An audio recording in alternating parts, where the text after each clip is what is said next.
إن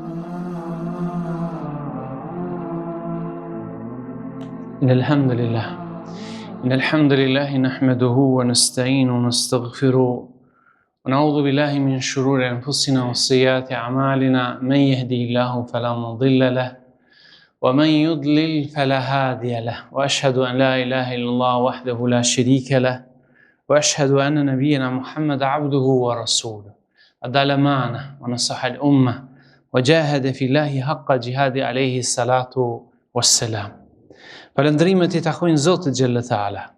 Paqja, mirësitë, begatitë e Zotit qofshin mbi profetin e tij, mbi familjen e profetit, shokët dhe mbi gjithë besimtarët që ndjekin udhëzimet e tij deri në Kiamet.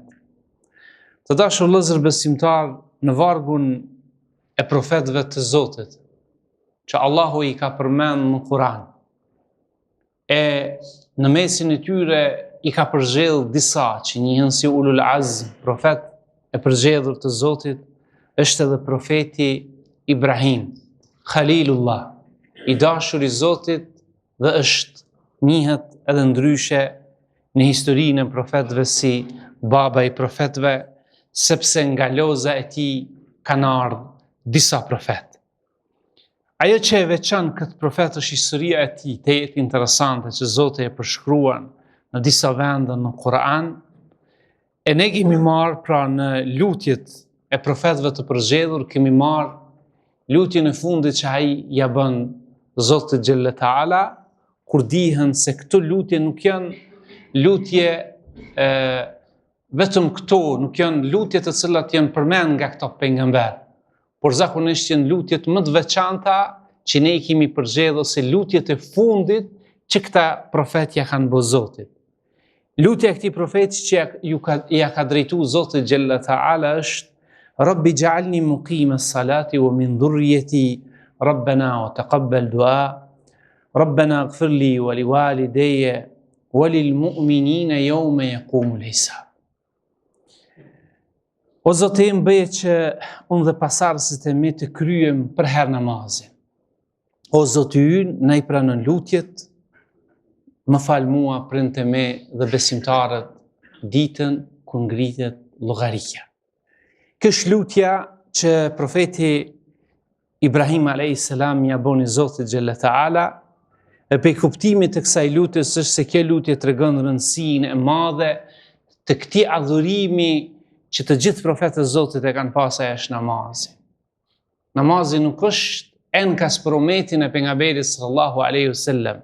Nuk kemi ne ata të cilët në këtë zaman e kemi shpik namazin edhe I thomi njerëzve, o njerëz falë namazin. Por e shihni Kur'ani e dëshmon se namazi është një ndër adhurimet që është lidh ose të gjithë profetët Allahu Gjelle Taala e kanë pas. Dhe dëshmia më e mirë është derti që ka pas ky profet kur I ka thonë Zotit, o Zot, më bë mua nga ata që e falin namazin dhe çka? Jo vetëm këto, t'je vendos një pikë, o min dhurriyyati dhe prej pasardhësve të me, bëni ata që kanë me fal namazin. Këtë duhet me qenë derti besimtarit. Pra, kjo lutje është që na tregon për këtë adhurim kaq të madh që I lidh njeriu me Zotin e vet, pra ai lutet që të jetë nga ata që e falin namazin në formën më të përsosur dhe që pasardhësit e tij të kujdesen për namazin. Kjo është pra lutja e Ibrahimit a.s. Në librin Tefsirul Muyesser, një ndër tefsirët, librat pra të komentimin të Kuranit, theksohet se kjo lutje përfshin respektimin e normave dhe kohëve të caktuara të namazit, sepse namazi nuk mundet të falet vetëm atëherë kur ne respektojmë kohën edhe normat e tij. Rabbi ighfir li wa liwalidayya wa lil mu'minin. Pjesa tjetër e lutjes ishte, o Zot, më fal mua, printe me dhe gjithë besimtarët ditën kur ngrihet llogaria. Kjo shprehje nuk kupton kërkesën për faljen e mëkateve, të cilat njeriu pra I din dhe ato të cilat nuk I din. Për gjitha mëkatet e ka lutë Zotin Gjelle Taala, o Zot, më fal mua, për ato që I di dhe ato që nuk I di. Ato që janë haptas, pra kanë qasje dhe njerëzit mund t'i dinë, dhe ato të cilat janë fshehurazi, të cilat nuk i din njerëz.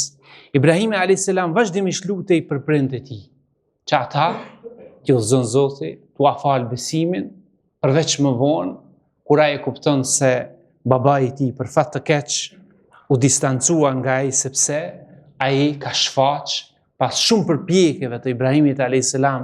që edhe babai i tij të jetë nga radhët e besimtarëve, por kur e kupton se ai është një armik i Zotit, i fesë së Allahut, i profetëve të Allahut, ai distancohet më vonë dhe ndali istikfarin edhe lutjen karshi tij, ndërsa nëna e tij, nëna Ibrahimit a.s.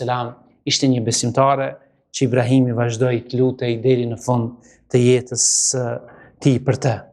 Besimtarët janë gjithë ata që ndjekin rrugën e profetëve pa përjashtim. Për ata ka thonë walil mu'minin dhe për gjithë besimtarët, pra që përfshin burrat edhe gratë, ditën kur ngrihet llogaria. Lutja e Ibrahimit a.s. është bërë për ditën kur ngrihet llogaria, sepse kjo është një ditë e veçantë kur njerëzit do të llogariten, do të ndëshkohen ose do të shpërblehen për veprat e tyre. Të dashur vëllezërtar, nuk ka dyshim se në lutjet e profetëve ka urtësi, ka mësime, për cilët ne besimtarët duhet gjithherë ato t'i përdorim dhe t'i jemi pjesë e jetës sonë, sepse janë të lehta. O Zot, më bë mua nga ata që e falin namazin, edhe pasardhës të me, falu mua, pranoj duat o Zot, falu mua, prindtë e me, edhe gjithë besimtarët kur ngrihet llogaria. Kjo është një lutje shumë e thjeshtë, e kapshme, e bukur dhe e lehtë për të bërë besimtari në vazhdimsi. Prej dobive që kanë përmend dietarët është se kjo lutje përfaqëson përfundimin e lutjeve të Ibrahimit a.s.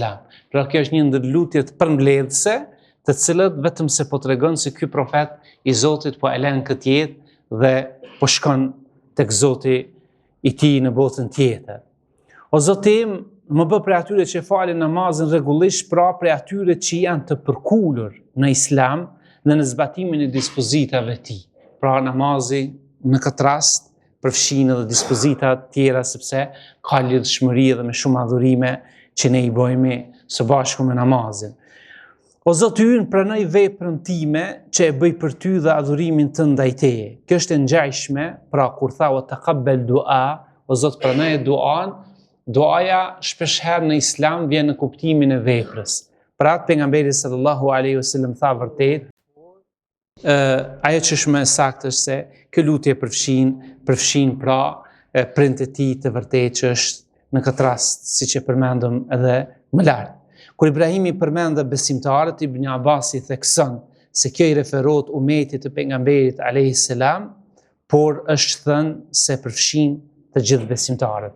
Pa përfshin ata që janë nga umeti i pejgamberit sallallahu alaihi wasallam, që lutem Zotin që ne të jemi nga umeti i tij, të vdesmi në rrugën e tij dhe të na përfshin kjo lutje e profetëve të Zotit që ka qenë Ibrahimi alayhis salam. Lutem Allahun xhelal taala në fund të kësaj hutbes që Allahu na bën neve gjithve nga ata që e falim namazin, na bën Zoti edhe pasardhës të tanë, të cilët e ruajnë pra këtë lidhje, bëhen edhe ata që e falin namazin, e pastaj në namaz kur falen pasardhës të tanë, evlad, vajza, djem, nipe, mbesa, në fund të namazit ata të detyrueshëm kanë më thonë o Zot falna neve, prindët tanë dhe gjithë besimtarët kur ngrihet llogaria. Elusi Allahun xhelal taala që Zoti t'i pranon veprat tona, na fal neve, prindët tanë dhe gjithë besimtarët kur do të ngrihet llogaria. Hadha wa sallallahu ala nabina.